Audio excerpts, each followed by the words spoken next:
Assalamualaikum warahmatullahi wabarakatuh. Perkenalkan, nama saya Biriki Gesani dari kelas 10-1. Pada kesempatan kali ini saya akan menjelaskan tentang teks laporan hasil observasi. Teks laporan hasil observasi adalah jenis teks yang berisi penjelasan objektif mengenai suatu objek atau fenomena berdasarkan hasil pengamatan atau observasi. Teks ini bertujuan untuk memberikan informasi faktual kepada pembaca.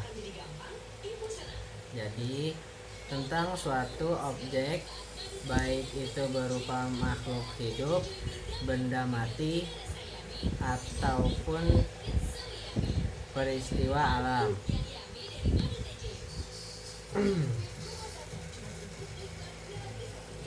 Struktur teks laporan hasil observasi itu yang pertama ada pernyataan umum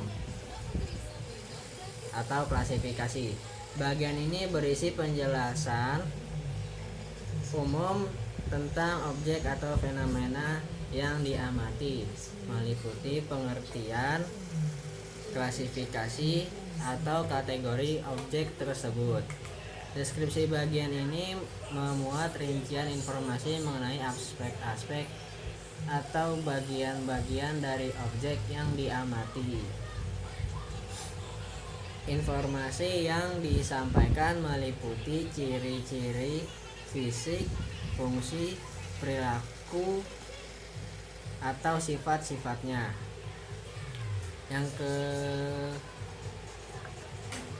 Yang ketiga ada deskripsi. Deskripsi manfaat. Nah, ini bisa opsional ya, jadi boleh pakai atau enggak. Kadang teks ini juga mencakup informasi tentang kegunaan atau manfaat dari objek yang diamati jika relevan. Ciri-ciri teks laporan hasil observasi. Yang pertama ada objektif. Objektif adalah informasi yang disampaikan berdasarkan fakta, bukan opini atau pendapat pribadi. Bersifat umum, tidak membahas hal-hal yang spesifik atau individu, tetapi lebih ke aspek universal dari objek.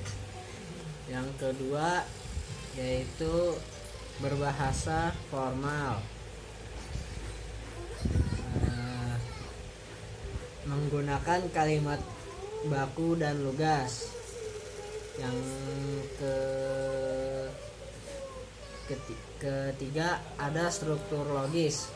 Penulisan teks mengikuti urutan logis dan sistematis. Yang keempat ada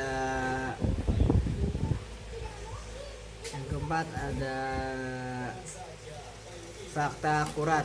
Informasi dalam teks harus berdasarkan hasil observasi langsung atau data yang dapat dipercaya. Contoh teks laporan hasil observasi. Yang ini judulnya burung elang. Pernyataan umum, elang adalah salah satu jenis burung pemangsa yang termasuk dalam keluarga Accipitridae. Burung ini dikenal karena penglihatan tajamnya dan kemampuan terbang yang cepat serta kuat. Lalu ada deskripsi bagian. Elang memiliki paruh yang kuat, tajam, dan melengkung yang memungkinkannya mencabik mangsanya.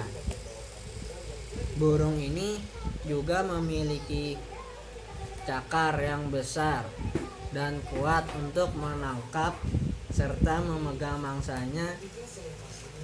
Sayapnya lebar sehingga memungkinkan elang untuk terbang tinggi dan melayang di udara dalam waktu lama.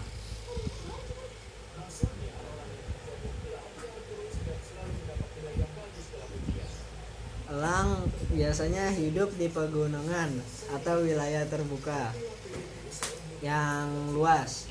Deskripsi manfaat. Deskripsi manfaat. Elang memiliki peran penting dalam menjaga keseimbangan ekosistem dengan mengontrol populasi hewan kecil seperti tikus dan ular yang biasa menjadi hama. Terima kasih sudah mendengarkan. Kurang lebihnya mohon maaf. Saya Birifki Gesani mohon undur diri. Wassalamualaikum warahmatullahi wabarakatuh. Pak, nggak jelas Pak dia Pak.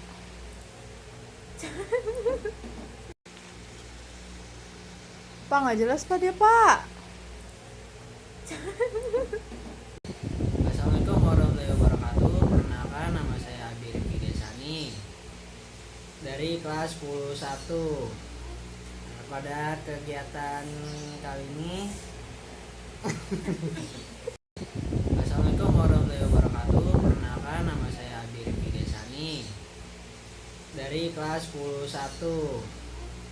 Pada kegiatan kali ini Assalamualaikum warahmatullahi wabarakatuh. Perkenalkan, nama saya Birifki Gesani dari kelas 10-1. Yang bener dong pegangnya.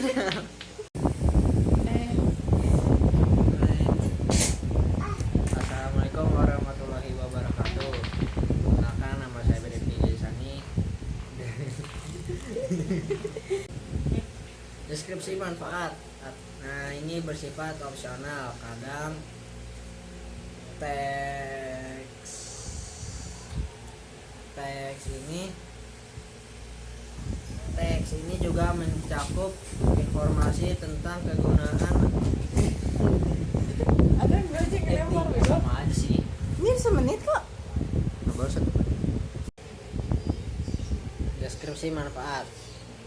Deskripsi manfaat bersifat opsional. Kadang teks ini juga mencakup informasi tentang kegunaan atau manfaat dari objek yang diamati. Lalu ada ciri-ciri teks, laporan hasil observasi,